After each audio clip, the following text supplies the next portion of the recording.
I remember the sound before the pain. It wasn't a scream or a crash, it was the sharp crack of my shoulder against the old oak stairs. The smell of whiskey hit me first, then the world turned sideways.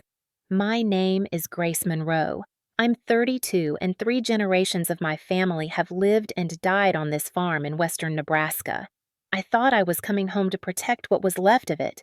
I didn't realize I'd have to survive it. That morning, the air was cold enough to bite the kind that carried dust and silence together. I was at the top of the staircase holding the envelope from the county bank.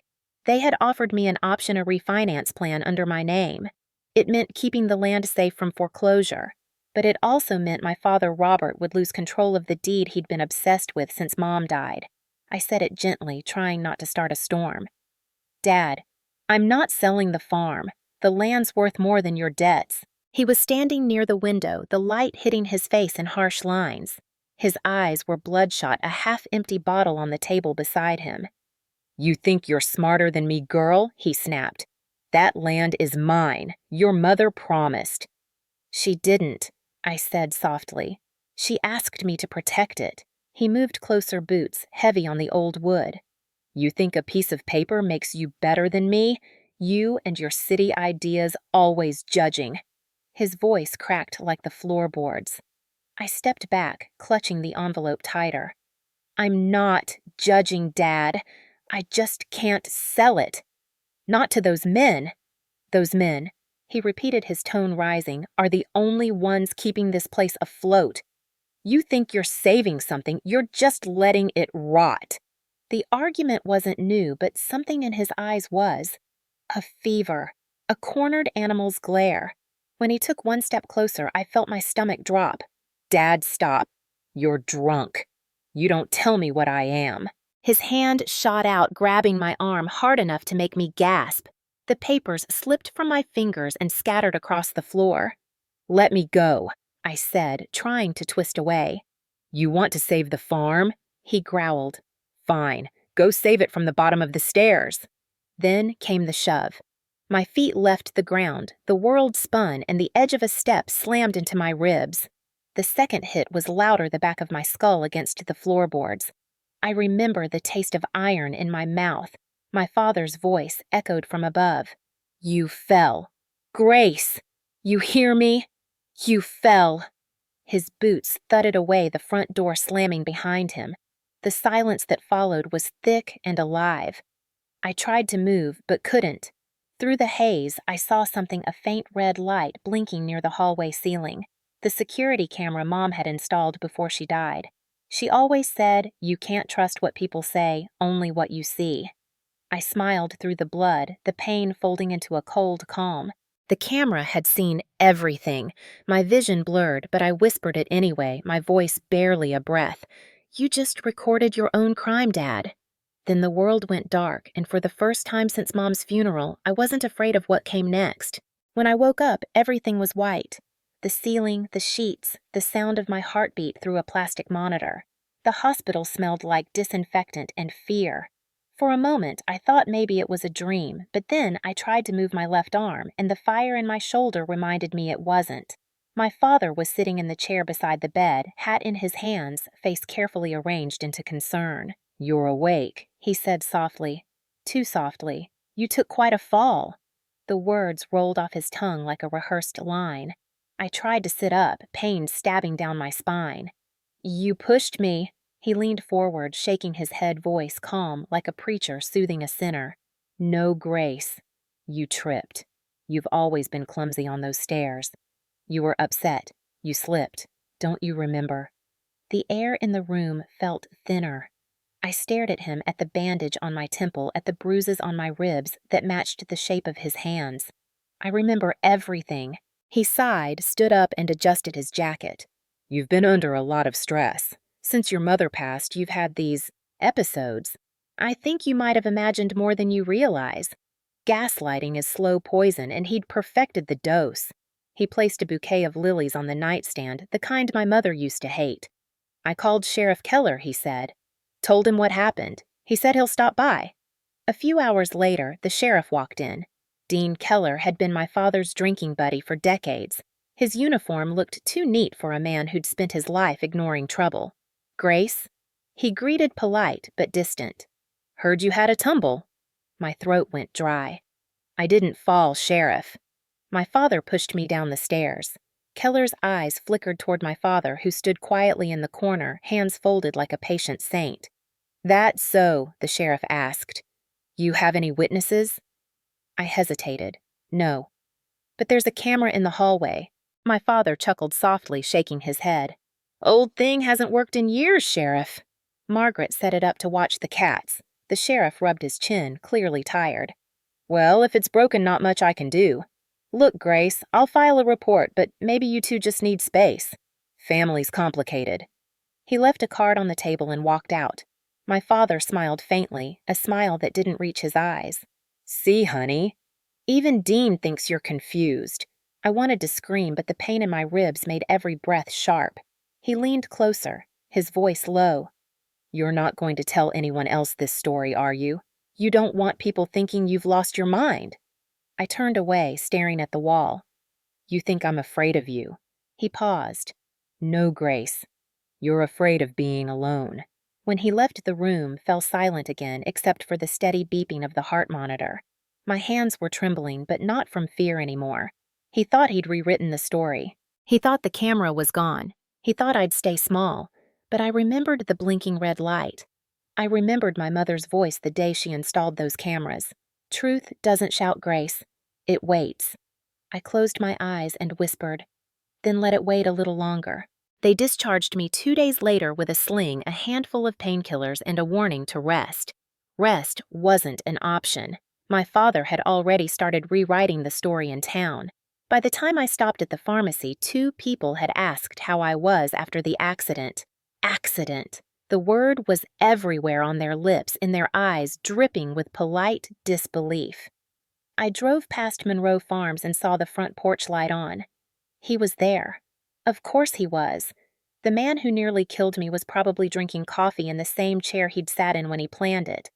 I pulled into the driveway, breathing slow, steady. The gravel crunched like bones under my tires. The front door was unlocked, as if he wanted me to come back. Inside, everything looked normal. Too normal. The scent of coffee, the faint hum of the refrigerator, the morning news playing low on the radio. He was at the table reading the paper glasses on a portrait of domestic calm. "Grace," he said without looking up. Doctor said, "You're fine. That's good. You should stay away from those stairs, though. You should stay away from me," I replied. He folded the paper slowly, eyes cold and sharp. "You're under my roof, remember? This is still my house." "Not for long," I said, taking out my phone. "The bank called me. They're willing to refinance under my name. The deed can transfer if I prove ownership." His jaw tightened. "You think you can take this land from me? I'm taking back what's mine." He stood, slamming his fist onto the table so hard the cup tipped. "You ungrateful little girl. After everything I've done. After raising you alone." His voice cracked half rage, half manipulation. "Your mother would be ashamed." I met his gaze. "Mom would be ashamed of you." That was the match. His face twisted. "Don't you talk about her." He lunged forward and I stepped back. "Go ahead," I whispered. "Hit me again." But this time the sheriff won't look away. He froze, breathing hard. I walked past him into the hallway toward the small wooden box where the Wi-Fi router sat. The camera's power cord was plugged in. Still warm. My pulse quickened. It wasn't broken. He followed behind me, slow wary. "What are you doing?" "Making sure Mom's camera still works," I said. His hand reached for me but stopped midair. He could see it in my face. I wasn't afraid anymore. I pressed the button on the router and the red light blinked to life again. Guess it never stopped recording after all. He took a step back, his voice low. "You think a little camera makes you safe?" I turned, meeting his eyes. "No, but it makes you guilty." He laughed, then a hollow, bitter sound. "You won't win, Grace. You don't have it in you. That's what Mom used to say about you before she started hiding her bruises." For a second, something broke in his expression. Shock, rage, or maybe shame. Then it was gone. "Get out," he said. "You're not welcome here." I picked up my coat. "You said that the day she died." I'm still here. I left without another word. The morning sun cut through the cold, and I breathed deep for the first time in days. The camera's memory card would be full. I didn't know what came next, but I knew one thing: he wasn't in control anymore. The truth was waiting, and this time I wasn't going to let it be buried. I drove straight to town, the road stretching out like a scar across the frozen fields. The pain in my shoulder throbbed in rhythm with my heartbeat, but adrenaline kept me steady. I stopped at the small tech repair shop next to the feed store, a place called Miller's Electronics. The owner, Ben Miller, was in his late 60s, a retired Army mechanic who fixed everything from tractors to baby monitors. "Grace Monroe," he said, squinting through his glasses. "Haven't seen you in years. Heard you had a nasty fall." I didn't correct him. I just set the small black camera on the counter. "Can you pull footage from this?" He frowned, inspecting the old model. "Depends. These things are hit or miss. I just need to know if it recorded." He plugged it into his laptop, muttering to himself. After a moment, the screen flickered to life. Lines of data appeared, then a thumbnail dated the night of the fall. "Well, I'll be damned," Ben murmured. "It's got a live feed archive. Couple weeks worth." My heart skipped. "Can you play it?" He clicked the file. The shop filled with the hollow creak of my house's wooden floorboards, the faint hum of the heater, my voice clear and calm saying, "Dad, I'm not selling the farm." Then the shouting, then the fall. The sound of my body hitting the steps was worse than I remembered. Ben's face went pale. "Jesus, Grace." He stopped the video and turned to me. "You're taking this to the sheriff, right?" I nodded slowly. "He won't believe me without proof." "Now I have it." "Make a copy," Ben said. "2 copies. One for you, one for me, just in case." I left with the memory drive in my coat pocket, fingers tight around it like it was gold. When I reached the sheriff's office, Keller was at his desk eating a sandwich, looking like a man allergic to urgency. I dropped the camera in front of him. "Play it." He sighed. "Grace, I told you play it." He stared at me for a long second, then slid the memory card into his computer. The room went silent. The fall played again, in full in color with sound. Keller's sandwich froze halfway to his mouth. When it ended, I leaned forward. "Still think I slipped." He cleared his throat. That's pretty clear." "Pretty clear," I snapped. "You watched him throw me down a flight of stairs." Keller rubbed his temples. "All right, I'll file it. But you know how this goes. There'll be questions, statements, court dates. He's your father. He's my attacker," I said flatly. Keller sighed again but started typing. "You'll need a restraining order. And Grace, don't go back there. Not alone." I walked out of the office into the cold sunlight, my breath fogging the air. For the first time, I felt the ground solid under my feet. The truth was no longer mine alone. It was on record.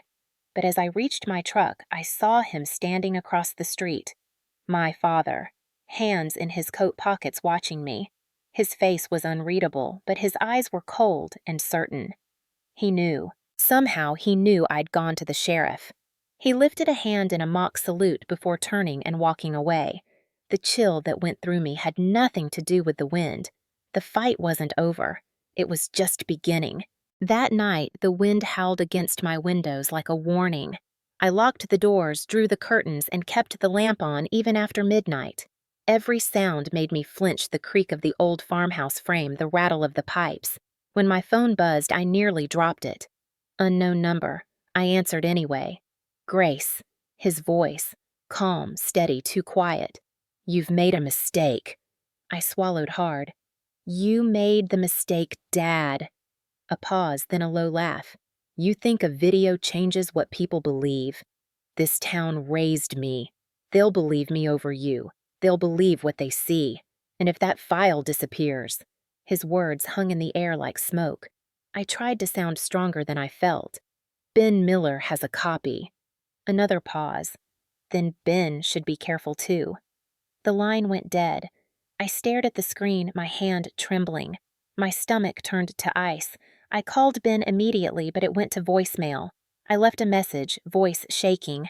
"Ben, it's Grace. Lock your doors. Don't open for anyone." I barely slept. By dawn, I was in my truck, driving into town. The horizon was pale and empty. Miller's shop was dark, the door ajar. I pushed it open. The smell of burned plastic hit me first. His laptop was on the floor screen, cracked hard drive missing. The counter was overturned. "Ben!" My voice echoed. No answer. I found him in the back office, slumped against the wall, a cut on his temple but breathing. His eyes fluttered open. "Grace." "What happened?" "Two men. Broke in last night. Took the footage." His voice was ragged. "Said they were friends of your father." My chest tightened. "I'm calling the sheriff." "No." Ben rasped. "Don't. They'll twist it. You know how this town is." He reached into his pocket and pulled out a small metal drive. "They didn't get this." "Back up." I took it, my throat burning. "Thank you. You need to get out, Grace. He's not going to stop." Outside, the sheriff's cruiser pulled up. Keller stepped out, hat in hand. "Heard there was trouble," he said, eyes scanning the wrecked shop. "Ben, you all right?" Ben didn't answer. He was fading. Keller turned to me. "You want to tell me what's going on?" "You tell me," I said, holding up the drive. "He sent men to silence proof." "You still think he's just my father?" Keller's jaw worked, but he said nothing. He looked tired or guilty, I couldn't tell. "I'll look into it," he said finally. "You should go home, Grace." "Home?" I laughed hollow. "That's where he tried to kill me." Keller's gaze shifted. "Then maybe leave town. Just for now." He walked back to his car. I watched the taillights fade, the road swallowing him. Ben groaned softly behind me. "You can't fight him alone," he whispered. "He's got friends. He's got history." I knelt beside him, my voice low. "Then I'll find someone he doesn't own." When the ambulance came, I handed the drive to the paramedic to give to the hospital clerk under my name. A decoy. The real copy I slipped into my coat lining next to my heart. My father wanted silence. I was done being quiet. I drove until the sky turned gray and the road signs changed from county routes to highway numbers. My hands were shaking on the wheel, the pain in my shoulder pulsing in time with my heartbeat. I didn't have a plan, just a need to keep moving. I pulled over at a diner 30 miles out, one of those places that smelled like bacon and old coffee. I sat in a corner booth, ordered tea, and tried not to think about Ben's blood on my hands. The waitress refilled my cup without asking. "Rough morning," she said kindly. I nodded, unable to answer. Then a voice behind me said, "Grace Monroe." I turned. A woman in her 40s stood by the counter wearing a sheriff's badge from another county. She was tall, clean-cut, confident. "I'm Deputy Dana Holt," she said, sliding into the booth across from me. "You don't know me, but your name came across a report this morning. Keller filed an incident about an assault involving your father." I froze. He filed it. "Yeah. Except his version says you attacked him." My throat went dry. "What?" She shrugged. "Small towns protect their legends. He's been in the game too long." I leaned forward. "Deputy, I have proof. A video." My father pushed me down the stairs. "He broke Ben Miller's shop trying to erase it. I need help." Dana studied me for a long moment, then pulled out a small recorder. "Tell me everything from the beginning." I did. Every word. The stairs, the lies, the camera, the threats. When I finished, she nodded once. "You still have the footage I touched my coat." "Right here." "Good," she said, "because what you just described isn't family drama. It's attempted murder and tampering with evidence. If Keller's involved, we'll handle him too." The State Bureau," she said simply. "Internal Affairs has been watching Keller for months. You just gave them a reason to move." Relief and fear collided inside me. "What do I do now?" "You stay alive. Don't go back to that farm. Let me take it from here." She slid a business card across the table. "Drive to Lincoln. There's a safe house near the courthouse. Give them this card. Tell them Dana sent you. And I'm going to pay Sheriff Keller and your father a visit." Her tone was steel. "They've had their version of the story long enough." I hesitated. "He'll come after you." "He can try." She smiled faintly. "Men like that think fear is currency. They forget some of us stopped accepting it." I left the diner before noon, the sky heavy with snow. For the first time in weeks, I felt something close to hope. I drove toward Lincoln rehearsing what I'd say when the Bureau asked for my statement. But as I merged onto the highway, a black truck appeared in my mirror. It stayed there. Every turn, every lane change, every slowdown. My pulse climbed. When I sped up, so did he. I could see the dented front bumper, the cracked windshield, the driver wearing a baseball cap low over his face. My father's truck. I whispered to myself, "Not today." I gripped the wheel, heart hammering, and made a sudden turn onto an exit ramp toward the sheriff's substation Dana mentioned. The truck followed too close, but the parking lot ahead was full of patrol cars. I slammed the brakes, stopped in the middle of the lot, and watched the truck peel away into the distance. He was close, but now he knew I wasn't running anymore. I was driving straight toward the law, and this time the law was on my side. The safe house was a plain brick building behind the Lincoln courthouse, hidden in the kind of alley you'd never notice unless someone told you it was there. Dana met me at the door 2 hours later, snow melting off her jacket. She looked tired but sharp, carrying a thick folder. "You're lucky you left when you did," she said. "We just picked up Keller for questioning." He folded fast. I stared at her. Folded. "Turns out your dad paid him off cash hunting trips whiskey. Keller's been burying complaints for years. He admitted it all once we showed him your video." My chest tightened. "You've seen it." "We have. And Grace, there's no doubt what happened. That's assault with intent to kill." I swallowed hard. "So, now what?" "Now we bring him in," Dana said. "But it has to be by the book. We want him alive and scared, not dead and pitied." I nodded. "You'll need me to testify." "You sure you're ready for that?" He threw me down a flight of stairs. I said quietly, "I'm ready." The next morning, Dana and 2 deputies drove with me back to Monroe Farm. The sky was a dull, unbroken gray, the kind that pressed down on you like a weight. My stomach churned as the house came into view. The windows were lit, smoke curling from the chimney. He was home. Dana parked a few hundred feet away. "Stay in the car until I call you," she said. I watched through the windshield as she and the deputies approached the porch. My father opened the door before they could knock. He was smiling calm as ever, holding a coffee mug like it was just another morning. I couldn't hear their words, but I saw the shift the moment his smile faltered. Dana held up the warrant. His face went white, then red. He pointed toward my truck, shouting something, and that's when Dana signaled me forward. My legs felt like lead when I stepped out, but I walked steady. His eyes met mine, and for the first time, he looked small. "You did this," he hissed. "You turned your back on your own blood." "You did that when you pushed me," I said. "And when you tried to silence the proof." He took a step toward me, ignoring the deputies. "You think this means you win? You think they'll believe you over me? I built this land with my hands, and you'll lose it with your temper," Dana said sharply. "That video's already been filed with the state." He lunged suddenly, grabbing for me, but the deputies moved faster. One twisted his arm behind his back while the other cuffed him. He was shouting the whole time, half threats, half prayers. "Grace, don't you dare! You'll regret this." I stood still watching as they dragged him toward the cruiser.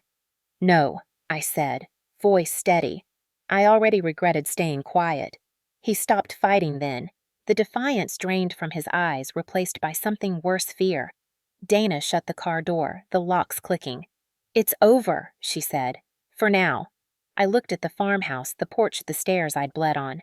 "Not until that place is clean," I said. "He's gone, but his rot is still in those walls." She nodded. "Then burn it down. Legally, of course." Her half-smile almost made me laugh. For the first time, the air didn't feel heavy. For the first time, I could breathe without looking over my shoulder.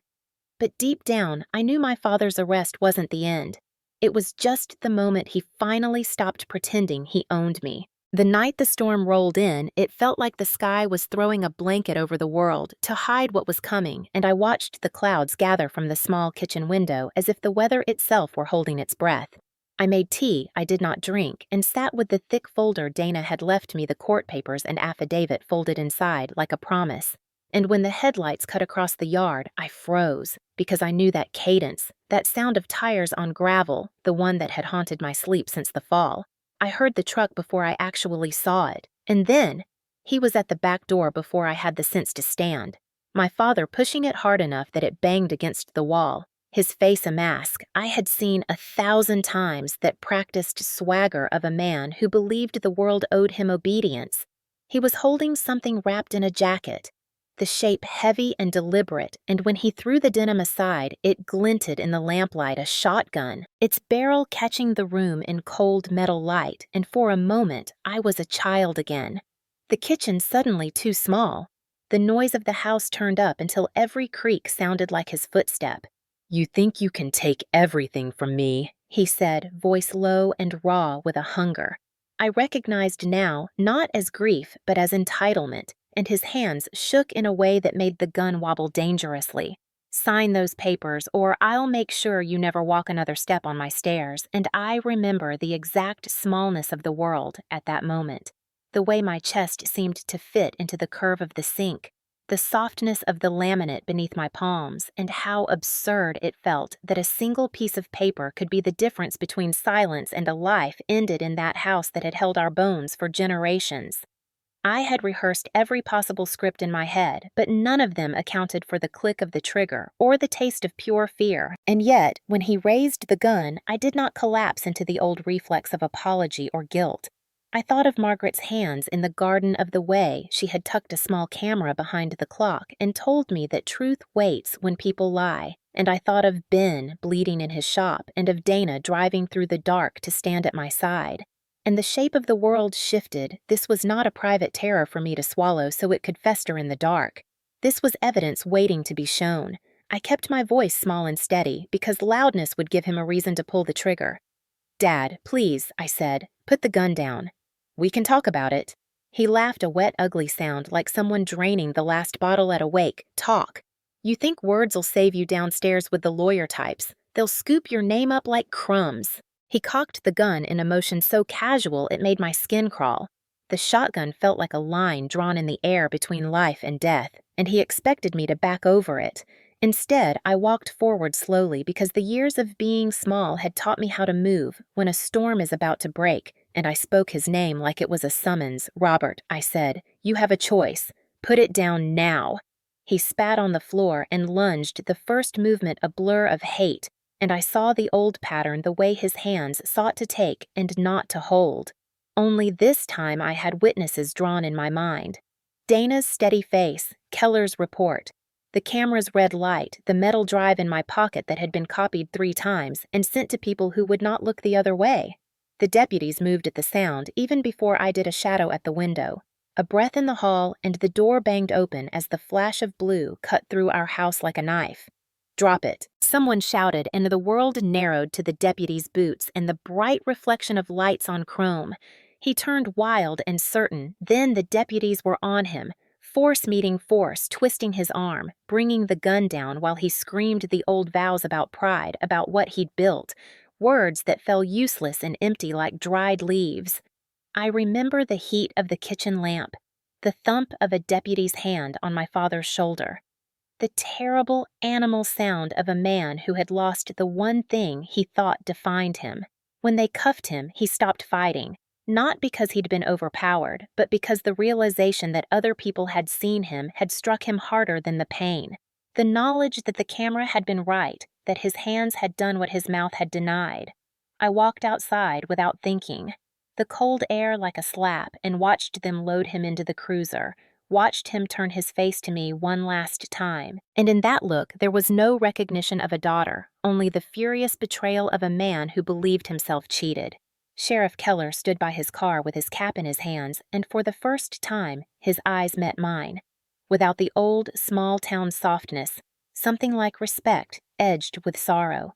"You did right," he said, and I heard Dana's voice behind him, low and certain. "We'll make sure it sticks." And that night, as the patrol lights receded, I stood on the porch with the defeats and victories braided together in my chest, and I whispered into the dark of the yard where the corn used to stand high, "This is the end of that." The courthouse smelled like old wood and cold rain, the kind of air that carries history. I sat on the witness bench, palms damp against my skirt, staring at the man in the defendant's chair. My father looked smaller without his hat, but his eyes still burned with the same old fury, a heat that had once filled every room we shared. The jury watched me, 12 strangers deciding what part of my life had been true. The prosecutor, a woman named Avery Stone, leaned close. When I ask, just tell it straight. Don't embellish, don't apologize. I nodded. She faced the jury. Grace Monroe will tell you how a father nearly killed his daughter to keep control of a family farm and how he tried to erase the evidence. My throat tightened, but I kept my voice steady when I began. He told me I wasn't family if I didn't obey. He said the farm was his legacy. When I refused to sign, he threw me down the stairs. The courtroom was silent except for the scratching of pens. "Did you have proof?" Avery asked. "Yes. My mother installed cameras before she died. They recorded everything. And what happened when your father learned about the footage? He sent men to destroy it. One of them attacked Ben Miller, the man who recovered the files for me." Avery turned to the jury. "We have that video. You'll see it." She played the footage and the sound of my own scream filled the room. I kept my eyes forward, refusing to flinch. Across the aisle, my father's attorney stood. "Objection," he said. "Emotionally prejudicial." The judge shook his head. "Overruled." When it ended, the prosecutor stepped closer. "Grace, what did you do after I took the video to the sheriff?" And what was his response? He called it an accident. Why? Because my father paid him. A ripple went through the room. Keller sat behind me in his own suit, no longer a sheriff, just another witness trying to rebuild a broken name. When my father's turn came, he rose and looked at me as if the years had reversed. "She's lying," he said to the jury, his voice heavy with practiced pain. "She's always been unstable since her mother died. I never laid a hand on her." Then the defense called Dana. Calm, collected badge gleaming under the lights, she told the story from her side, how she'd found the hidden backups, how Keller confessed how the gun had been loaded when my father broke into the house. The judge's gavel sounded once. "That will be enough." The verdict came the next morning. Guilty on all counts: attempted murder, witness intimidation, tampering with evidence. I didn't cry. I didn't even move. The only sound was the soft clink of his handcuffs as the deputies let him out. He turned once, just once, to look at me. "You think this is over?" he said quietly. "You're still a Monroe. You'll always be what I made you." I met his stare without blinking. "No, Dad. That's the one thing you didn't make." The gavel fell again, and the sound echoed like the closing of a door I'd been waiting my whole life to shut. The farm sat quiet for months after the sentencing, the silence thicker than winter frost. Reporters came once or twice, snapping photos of the cracked paint and empty barn, but even they stopped when there was nothing left to see. I drove out there one morning in early spring, when the snow had melted enough to show the scars on the earth, the broken fence posts, the ruts from patrol cars, the footprints that had sunk into the mud the night they took him away. The front door creaked when I pushed it open. The house smelled like stale dust and memory. Sunlight cut through the windows, landing on the staircase where I had fallen.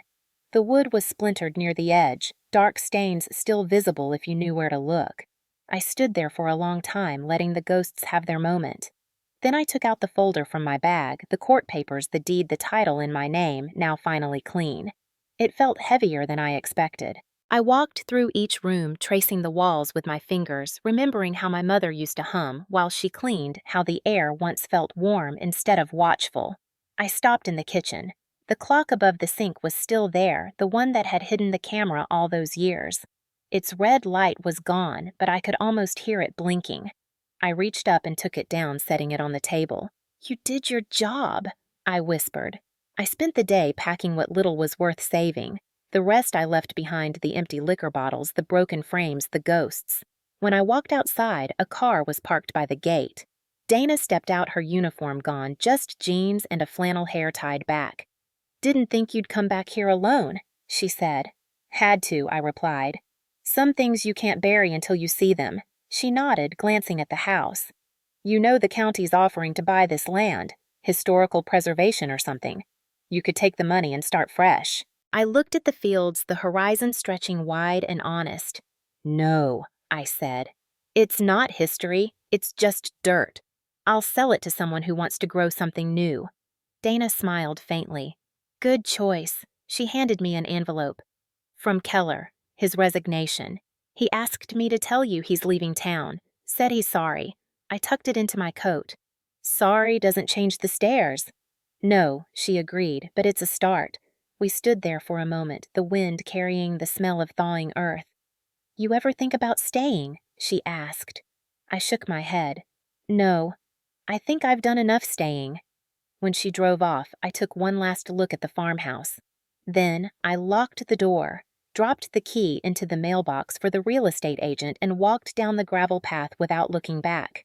The road felt longer than it ever had, but lighter too. I wasn't running anymore.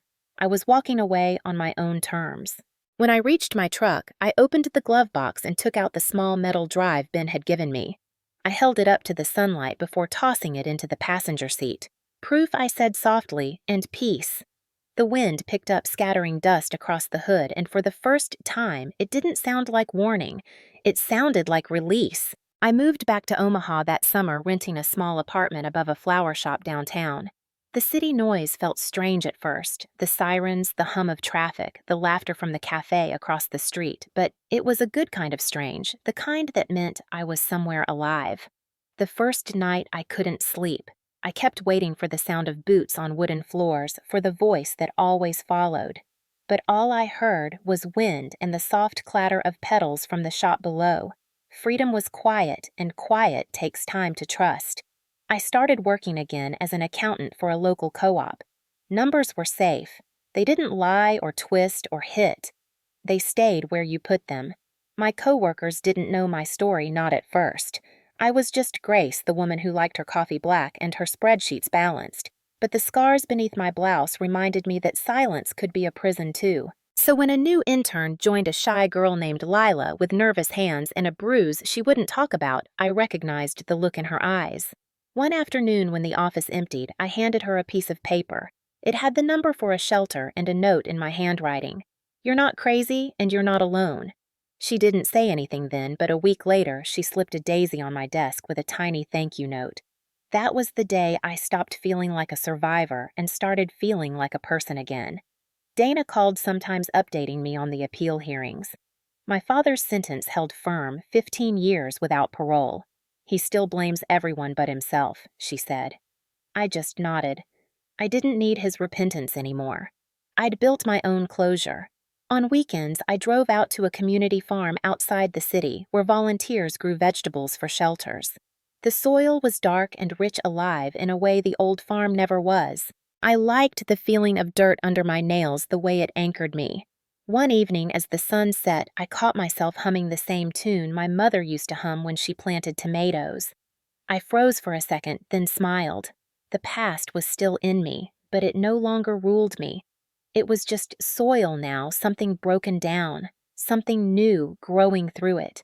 That night, I sat by my window watching the city lights flicker like distant stars. I took out the old metal drive from my drawer. I hadn't looked at it since that last day at the farm. I turned it over in my hands, the surface scratched and dull. Then I opened my laptop and dragged the file to the trash. I didn't need the proof anymore. Justice had already done its work. Healing didn't need evidence, it needed choice. I deleted it, closed the lid, and whispered to the empty room, "You don't own me anymore." The words didn't sound angry or defiant. They sounded like a prayer. A year later, I drove back to Monroe County for the first time since the trial. The air felt cleaner somehow, as if the wind had finally cleared the last of his shadow. The farmhouse was gone, leveled months ago after I sold the land to a renewable energy company. In its place stood rows of tall, silent wind turbines, their blades turning slow and deliberate against the blue horizon. Where once the fields had echoed with shouting, now there was only the rhythmic hum of power feeding into the grid, quiet and endless. I parked on the gravel road and got out, standing where the porch used to be. I closed my eyes and tried to remember the house as it had been before the fear took root. The smell of my mother's biscuits, the radio humming old country songs, the way light used to spill through lace curtains. Memory didn't hurt anymore. It just existed. I took out a small metal box from my bag, one I had brought for this moment. Inside was a handful of soil from the community farm, dark and alive. I knelt down and sprinkled it over the pale dirt where the stairs once stood. "For what comes next," I said softly. I wasn't burying anything. I was planting something new. As I stood, a truck pulled up behind me. Dana climbed out, hair whipping in the wind. "You sure you're okay being back here?" she asked. "Yeah," I said. I needed to see it. She walked beside me, looking out at the turbines. "It's different," she murmured. "Peaceful." "That's the point." She smiled. "You ever think about writing it down?" "What happened?" I shook my head. "No one needs another story about a man's anger. What matters is what survived it." Dana nodded. "Well, you did that. You changed more than just your life, Grace. That farm's going to power half the county. Clean energy, clean start. That's a legacy." The words settled between us like dust in sunlight. Legacy. I thought about my mother's voice about the camera she'd hidden not to spy, but to protect, about how her small act of foresight had changed everything. She'd planted her own kind of seed, too. When Dana left, I stayed a while longer watching the turbines turn. Their slow movement felt like breathing, steady, patient, eternal. I thought about my father in his cell somewhere, a man surrounded by silence not of control, but consequence. For the first time, I didn't feel anger when I pictured him. I just felt distance clean and unbroken. He was part of the past now, a lesson written in scars and court records no longer written on me. When I finally got back into the truck, I looked once more at the horizon and whispered, "You lost the farm, Dad, but I found myself." The words weren't revenge, they were release. I started the engine, the wind folding around the cab, and drove toward the highway, toward whatever came next. As the turbines grew smaller in the mirror, I realized something simple and perfect for the first time in my life. Every mile belonged to me.